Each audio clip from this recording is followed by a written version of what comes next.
Hello. In 2015, a brutal crime shook Washington, D.C., and the entire nation. The victims were a billionaire of great social standing and his family. Throughout his life, he was known for his philanthropy, his modesty, and his kindness. He had never made enemies. Yet, on one fateful night, he, his wife, their 10-year-old son, and even the family's housekeeper were all murdered in cold blood. What made this crime even more shocking was its location. The scene was in one of the safest, wealthiest neighborhoods. In America, former President Joe Biden himself lived nearby. The area was equipped with state-of-the-art security systems and surrounded by numerous surveillance cameras. Still, the killer not only committed the murders with chilling precision, but also set fire to the mansion, attempting to erase every trace of what really happened that year. Let us turn back time to 2015 and uncover the details of this horrifying case. Washington, D.C., formerly known as Washington, District of Columbia's, a federal district under the jurisdiction of the U.S. government. It belongs to no state and was named after the first president, George Washington. Not only is it the political heart of the nation, but it is also a city of rich history and cultural allure. From the stately White House, the grand Capitol building, to the serene Lincoln Memorial, these landmarks attract countless visitors every single day. Near Woodley Park, one of the most exclusive neighborhoods in Washington, lies a heavily guarded residential area. It sits right beside foreign embassies and just 3 kilometers from former Vice President Joe Biden's residence. Behind tall iron gates and lush green hedges live some of the nation's most powerful politicians and influential business leaders. Among the opulent mansions stood one valued at approximately $4.5 million at the time. Its owner, the central figure of our story, Savvas. Savvas was a renowned entrepreneur, a powerful billionaire in the business world, and a beloved philanthropist in the local community. He lived a life many would describe as complete. Born on September 25, 1968, in Maryland, he came from an exceptionally wealthy family. His lineage had built a strong empire in steel and construction materials, establishing multiple large companies. From birth, Savvas was destined for a life of luxury. Even if he had chosen to simply inherit and indulge, he could have lived in comfort for the rest of his days. But thanks to the guidance of his parents, Savvas did not grow up spoiled. According to his neighbors, he was the very definition of the ideal son, the role model every parent wished their child could emulate. He excelled academically, but that was not all. He was also a man of many talents. He mastered martial arts, loved opera, photography, and even car racing. Whatever he tried, he excelled at. Combined with his tall, handsome appearance, Savvas became one of the most sought-after young men of his generation, a true heartthrob in his school years. After graduating from the University of Maryland, he continued his studies at American University, earning a law degree with distinction. By 2014, driven by his deep passion for engineering, he developed a groundbreaking new technology, a welding machine with a remote-controlled receiver powered by radio waves. His invention earned him a U.S. patent, a testament to his brilliant mind. After university, Savvas took over the family business, serving as CEO of American Steel Company and Sigma Investment Strategies. Following the tragic events of September 11th, he personally led his team in the Pentagon reconstruction project. His outstanding contributions were formally recognized by the U.S. Secretary of Defense. Alongside his professional success, he became increasingly involved in charitable efforts, sponsoring organizations like the Starlight Children's Foundation and the National Children's Research Center. He soon earned a reputation as one of the region's most generous philanthropists. Achievements made him a highly respected name throughout Washington's business circles. But his personal life was equally remarkable. He began training in martial arts at age 17 and quickly became deeply passionate. After years of discipline, he rose to the level of a true master, one day dreaming of opening his own dojo. He was also a devoted fan of opera, an avid surfer, a skilled photographer, and a seasoned traveler who had explored destinations around the world. When it came to relationships, Savvas avoided the scandals and fleeting romances often associated with the wealthy elite. He married his high school sweetheart, Amy, and together they built a loving, stable family with 3 children. At the time, their 2 daughters were both attending prestigious universities, while their youngest, 10-year-old Philip, had recently suffered a mild concussion in an accident. But with the family's resources and access to excellent health care, his recovery was only a matter of time. From every angle, profession, philanthropy, family, and personal passions, Savvas seemed to embody the very definition of success. From every angle, Savvas seemed to be the model of a man who had conquered life, blessed with a happy family, a thriving career, and a colorful, fulfilling existence. But no one could have imagined that greedy eyes had already been watching him from the shadows. Time passed until May 13th, 2015. That day, Savvas was busy overseeing the project of his dreams, building a professional martial arts studio. He, personally, supervised every detail of the construction. His loyal housekeeper, Nelisa, who had been with the family for over 20 years, was also present, helping to organize.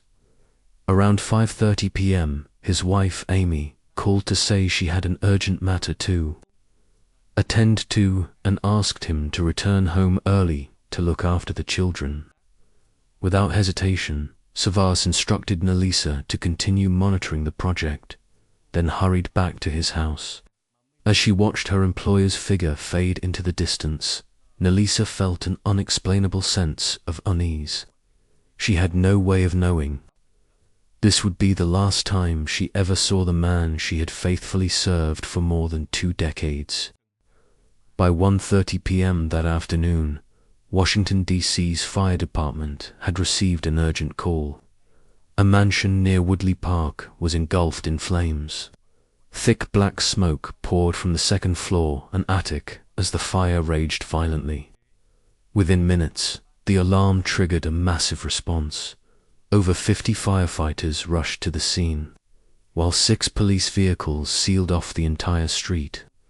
After nearly 30 minutes of intense battle, the flames were finally subdued, and yes, you guessed it, the mansion, nearly consumed by fire, was Savvas's home. When firefighters entered the charred residence, the sight inside left them horrified. In 2 separate bedrooms, they discovered 4 burned bodies. Forensic examinations confirmed the victims: 46-year-old Savvas, his 47-year-old wife, Amy, their 10-year-old son, Philip, and the family's 57-year-old housekeeper, Vera. The once warm home, once filled with laughter, was now reduced to ashes and blackened ruins. Thankfully, Savvas's 2 daughters were away at technical school at the time and escaped the tragedy. The forensic team quickly arrived to investigate, and almost immediately they uncovered something unusual. In the master bedroom on the 2nd floor, investigators found a large pool of blood on the floor and a baseball bat stained with blood lying on the bed. The report confirmed what no one wanted to believe. All 4 victims had been tied up and brutally beaten before they died. It was highly likely that they were killed before the fire was set. Among them, Philip, the 10-year-old boy, suffered the worst injuries. He had been stabbed multiple times in the abdomen. However, due to the severe burns, it was impossible to determine whether he had sustained additional trauma. All the signs pointed to one clear conclusion. This was no accident. It was a deliberate, premeditated homicide. The killer had set the fire in a failed attempt to cover up the crime, and the perpetrator made another fatal mistake, stealing the family's blue Porsche. This raised the chilling question, why?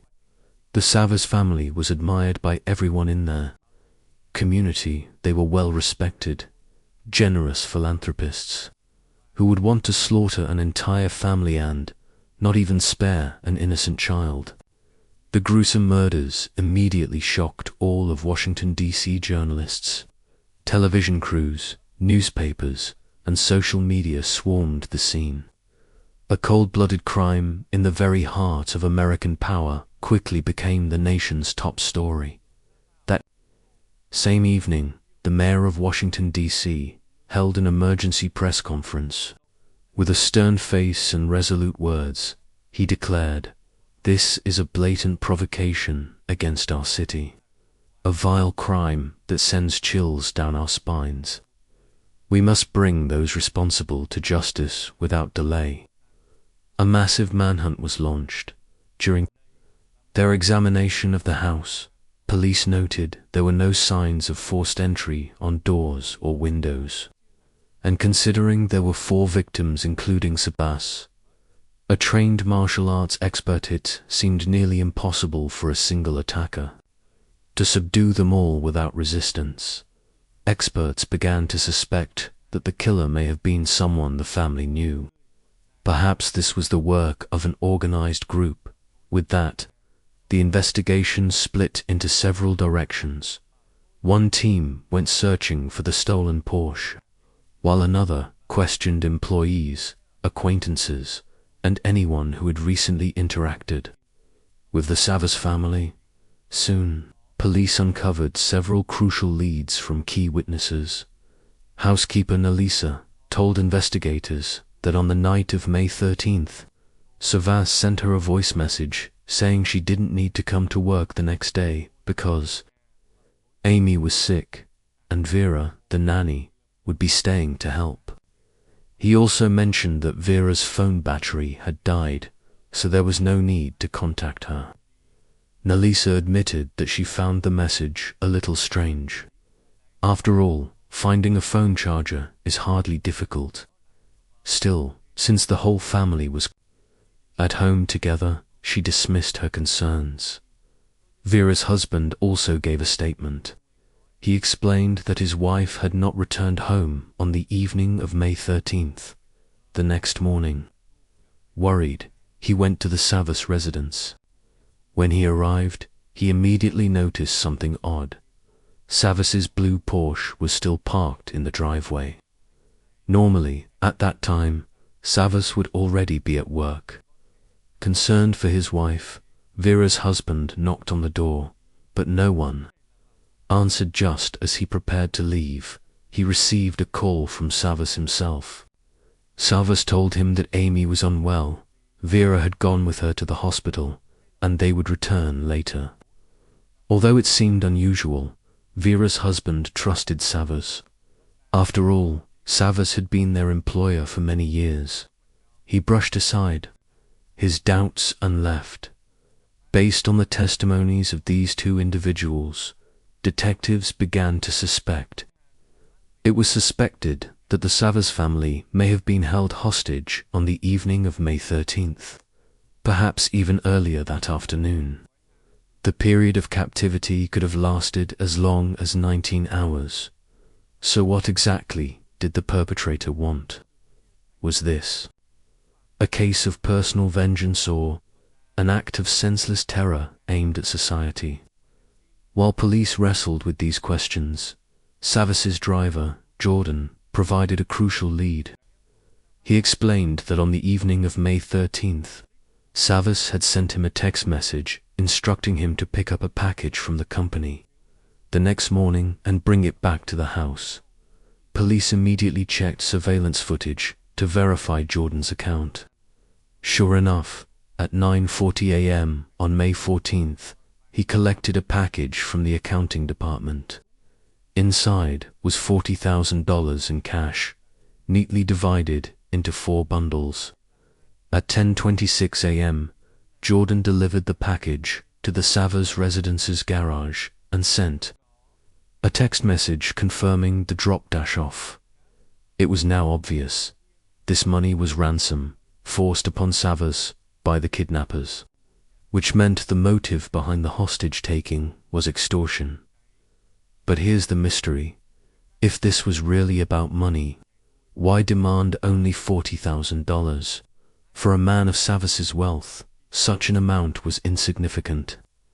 He could have been forced to pay hundreds of thousands, even millions, without difficulty. And more importantly, if this were only about ransom, why brutally slaughter the entire family, including a child? This contradiction made the case all the more baffling. Meanwhile, police located the stolen Porsche. It was found around 5:30 p.m.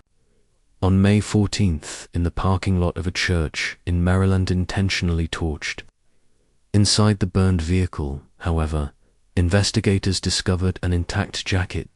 At first, detectives believed identifying who had stolen and abandoned the Porsche would quickly solve the case. After all, there were countless surveillance cameras along the route. Yet to their shock, the killer had been cunning enough to avoid nearly every camera. Whether near the mansion or around the parking lot, all that was captured were blurry, unusable images. The investigation hit a frustrating dead end. But then, a strange detail from the crime scene drew attention. To Domino's pizza boxes, almost completely eaten, were found in the house. At first, detectives assumed the Savvas family had ordered the pizzas, but then they considered what if the order was placed by the killer. Even if it wasn't, the killer may well have eaten the food. Either way, this was a clue that couldn't be ignored. The boxes were sent for DNA testing, while police began canvassing nearby Domino's locations. One employee remembered something. At 9:14 p.m. on May 13th, they had received an order under the name Amy. The order included 2 pizzas, 1 plain cheese, and 1 Italian sausage. The caller also left a specific instruction. She was caring for a sick child and could not come to the door, so the driver should leave the pizzas on the porch, ring the bell, and leave immediately. The delivery driver recalled that when he arrived, the house was completely dark, as if no one were inside. Piecing this together, police concluded that by that time, the Savvas family had likely already been subdued by the intruder. The pizzas were almost certainly ordered at the killer's command, and the DNA results confirmed it. Saliva taken from the crusts matched a profile in the national database. The name Darren Wint, 34 years old. Background checks revealed something unsettling. On the surface, Wint had no apparent ties to the Savvas family. He was born in Guyana and had immigrated to the US as a teenager. In 2001, he enlisted in the US Marine Corps, but washed out before completing training due to health problems. Wint was known for his violent temper, frequently fighting with others. His relationship with his family was toxic. He had even assaulted his parents, prompting a court to issue a no-contact order. His criminal record was extensive: theft, assault, trespassing. Once, he had broken into an ex-girlfriend's home to steal a TV and vandalize her car.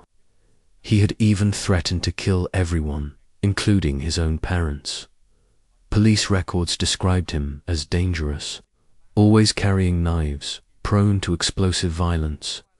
As early as 2010, he had been arrested for illegal possession of a firearm and for carrying a machete nearly 24 inches long. There was little doubt. This was someone fully capable of committing brutal murder and arson Even more damning, DNA found on the jacket in the Porsche also matched Wint. On this evidence, authorities issued a first-degree murder warrant for Darren Wint. But another mystery remained. Why target the Savvas family? Their neighborhood was heavily secured. Not far from the residence of a former US president, what ordinary criminal would dare attempt something so reckless here? Digging deeper, investigators uncovered the link. Wint had once worked as a welder for Savvas's company years earlier. The two had interacted briefly, but in 2005, due to poor performance, Wint had been fired. This appeared to be the only connection and, perhaps the only motive. But could a decade-old firing really explain such a gruesome act? Why wait 10 years? The question of motive and the possibility of accomplices remained unanswered. As police scoured likely hideouts, Wint proved elusive, always one step ahead. Off capture, on May 15th, he appeared at a gym with friends. Witnesses reported him flashing $1,200 in $100 bills, openly flaunting newfound wealth. Soon after, he left for New York to meet his girlfriend, making lavish purchases along the way. Every transaction left behind a trail.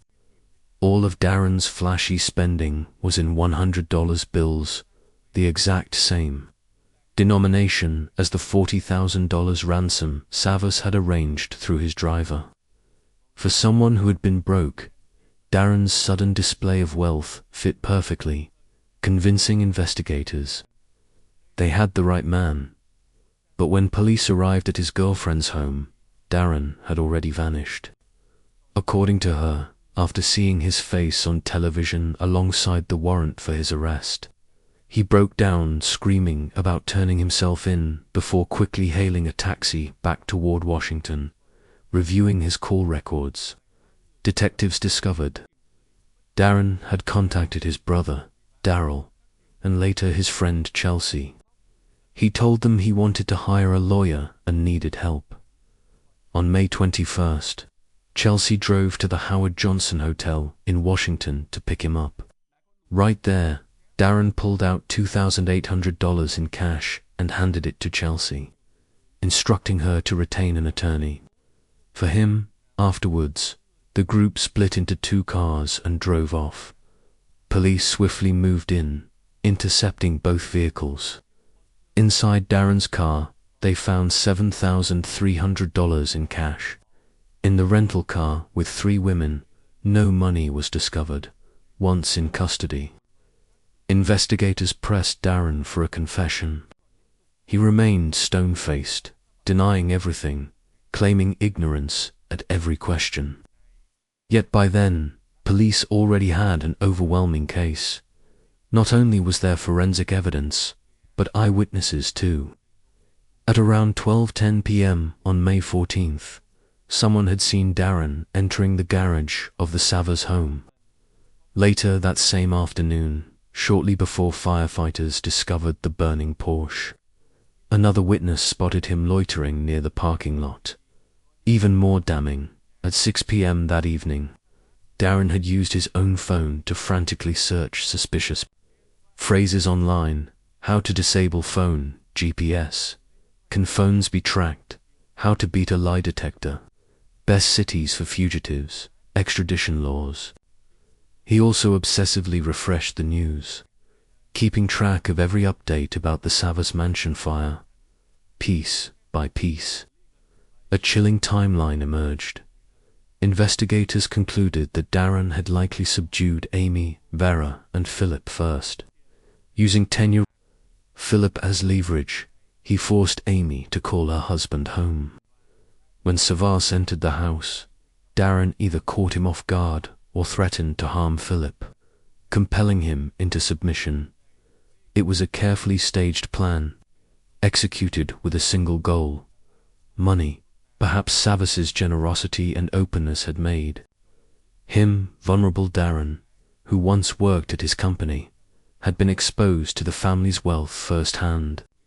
seeing such privilege up close had festered inside him, twisting into greed, until finally erupting in this horrific crime. On February 17, 2016, a grand jury indicted Darren on 20 felony counts, including first-degree murder, kidnapping, extortion, arson, and theft. Given the case's national impact, prosecutors meticulously combed through hundreds of pieces of evidence, presenting only the strongest and most irrefutable. The jury deliberated for 3 months. Meanwhile, the defense repeatedly stalled, proceedings switching attorneys, challenging procedures, even claiming Darren suffered from mental illness. All tactics to delay trial. Finally, on September 11, 2018, the trial of the Savvas family massacre began. Prosecutors did not mince words. They called it one of the most heinous crimes in Washington, D.C.'s history. They laid out their evidence DNA reports. The blood-stained baseball bat used as a weapon, the pizza boxes bearing Darren's saliva, and surveillance video showing him entering and exiting the crime scene. But Darren's defense lawyer, Robin, stunned the courtroom with his strategy. He painted Darren as a kind, gentle man. "I remember my first impression of him. He wouldn't hurt a fly. He's a good person." Robin further argued that Darren had remained on friendly terms with Savvas, even after leaving the company, sometimes even being invited to the family's home. "There's no way he would harm them," the lawyer insisted. As for the damning DNA evidence, Robin dismissed it. "This does not prove beyond doubt that he committed murder." Darren himself tried shifting blame, claiming he had been set up, pointing fingers at his brothers, Daryl and Stephen. According to Darren's story, Daryl had offered him a painting and drywall job, luring him to the Savvas home, where Daryl supposedly gave him a slice of pizza. Later, Daryl allegedly asked for help moving some items, but Darren refused and left, never knowing there were hostages upstairs.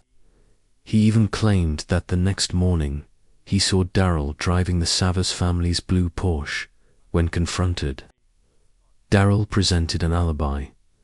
He said he was visiting a friend named Anthony in Maryland at the time of the murders.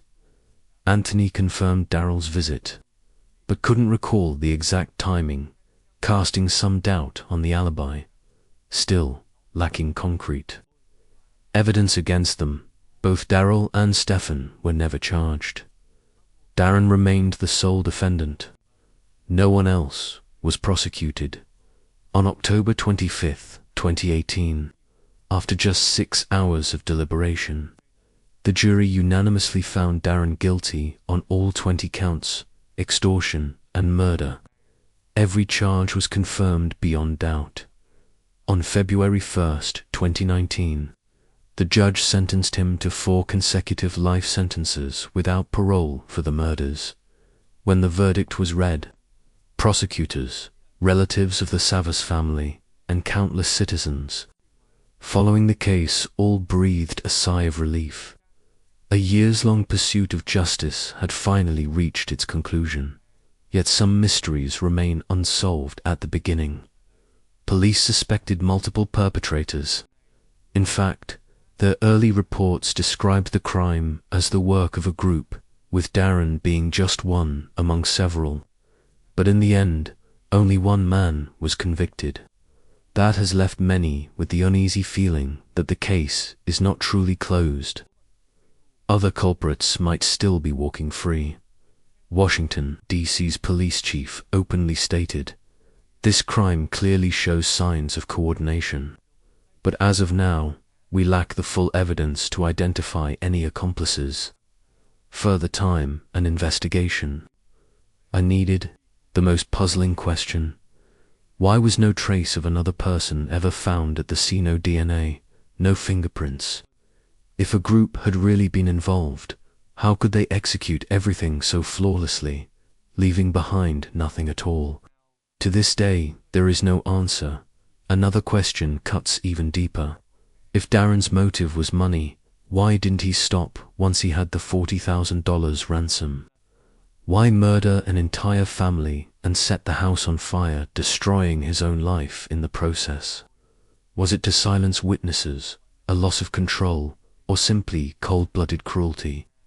Since Darren has always refused to confess his true motive, the possible identity of accomplices remain forever unknown. In December 2020, Darren appealed his sentence. The court rejected it, affirming that he will never again walk free. The tragedy of the Savvas family is heartbreaking. Their two daughters, Abigail and Katerina, were only children at the time. Because they were away at boarding school, they were spared from the massacre. But when the news broke, their world collapsed. Katerina posted a painful message on Facebook, expressing her grief. Both sisters were placed under the care of their grandparents and underwent years of therapy before they could begin to accept the devastating loss. One would think the surviving girls would finally find safety and care. Yet only a year later, Katerina filed a shocking petition in court accusing her grandfather of psychological control and harassment. The court granted a restraining order, forbidding him from contacting her or approaching her school and home for 1 year. This tragic twist left an already shattered family even more fractured. Today, both sisters are grown. As heirs to the family's billion-dollar estate, they choose to live in privacy, far from the public eye. Another sad footnote followed. Just 6 months after the murders, the Savvas mansion, originally worth $4.5 million, was sold off quickly for only $3 million. The new owner later reduced the price further, selling it again for $2.6 million. Eventually, to escape the dark shadow of the killings, a later buyer demolished the house entirely on the same land. A new ultra-modern mansion was built and listed for $8.5 million. Yet even after dropping the price to $6.5 million, no buyers came forward. Perhaps some memories cannot be erased by tearing down walls. Some scars, no matter how much rebuilding is done, simply cannot be healed. This brings us to the end of today's video. Thank you for watching, and see you again in the next story. Goodbye.